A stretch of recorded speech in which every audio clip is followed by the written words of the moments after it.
Vou falar aqui algumas palavras sobre a razão de ser da biologia, ou sobre a ontologia da biologia, o que preferir. Todo organismo vivo é um ser de máxima heterogeneidade, onde a intensidade prepondera sobre a extensidade, e que se heterogeniza ante um mundo ambiente, mundo pelo qual está imerso, outro, oposto, mas também do qual naturalmente depende. A biologia nos informa que esse ser vivo, organizado, mantém trocas com os elementos ambientais, que ora os incorpora ao organismo por assimilação, ora os dejeta quando não lhe é permitida essa assimilação, ou talvez por oferecer perigo. Suas necessidades vitais são aplacadas por essa incorporação de bens, que lhe permitem que se torne apto à vida, que perdure. O aplacamento de suas necessidades se processa para se tornar apto ao meio ambiente pelas trocas que terá de efetuar, isto é, por sua adaptação, que é um estado de adequação, de equilíbrio dinâmico com o meio ambiente, bem como o que atua sobre ele. Essas funções múltiplas, porém, não são de uma rigidez invariante, porque admitem, dentro de seu campo funcional, uma escalaridade, que lhe permite pôr-se de acordo no todo ou em parte com o meio, que por modificações internas, quer por modificações externas também, a fim de sobreviver.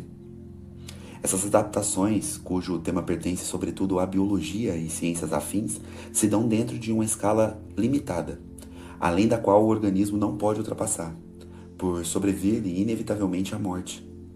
A adaptação é assim restrita às disposições do organismo. A biologia, dessa forma, constrói um esquema funcional da adaptação que se processa pela acomodação.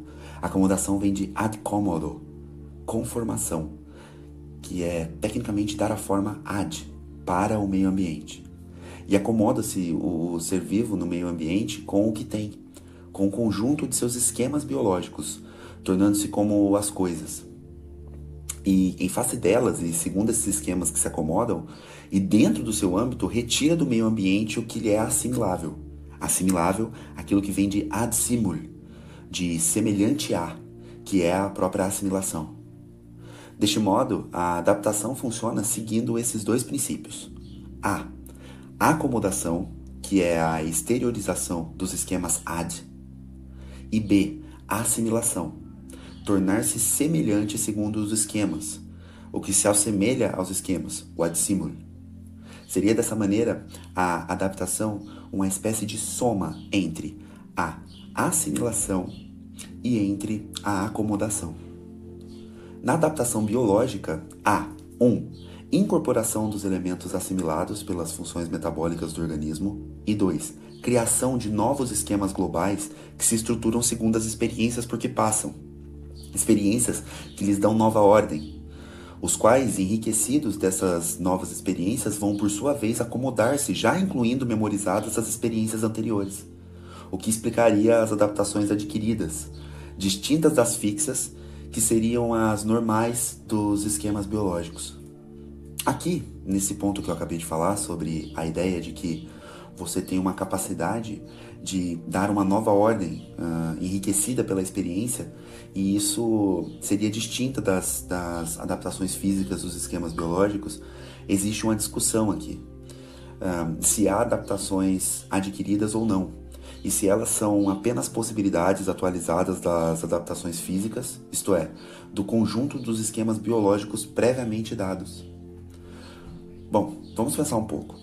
Como seres vivos são mais ou menos complexos, entre eles conhecemos os que, em seu funcionamento, revelam uma diferença tal de funções que são portadores de um sistema psíquico complexo, como os animais superiores, e entre eles o homem, que deles se diferenciou ainda porque ele é portador de um espírito, o nous, que é criador. Nous é a palavra em grego para espírito, de onde vem a palavra noético, e de onde vem a palavra gnose, por exemplo.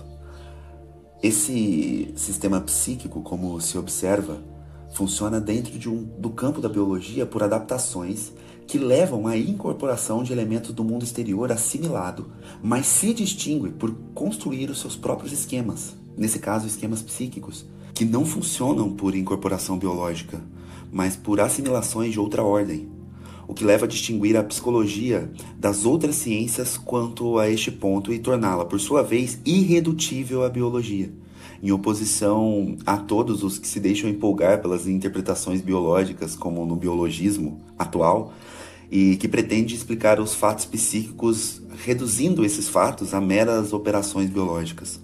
Os esquemas naturais biofisiológicos que dispomos nos permitem uma adaptação, que seria aquela soma da acomodação mais a assimilação, condicionada ao seu alcance e que, para conhecermos além ou a quem, precisamos de outros esquemas, que a eles agregamos como aparelhos técnicos científicos, digamos assim. Nossos meios de contato com o mundo exterior se dão de âmbito limitado. Além disso, os órgãos dos sentidos não alcançam todos os campos dos fatos, mas apenas há um muito limitado que, graças à construção de outros esquemas, nos é permitido traduzi-los àquilo que é de maneira mais natural.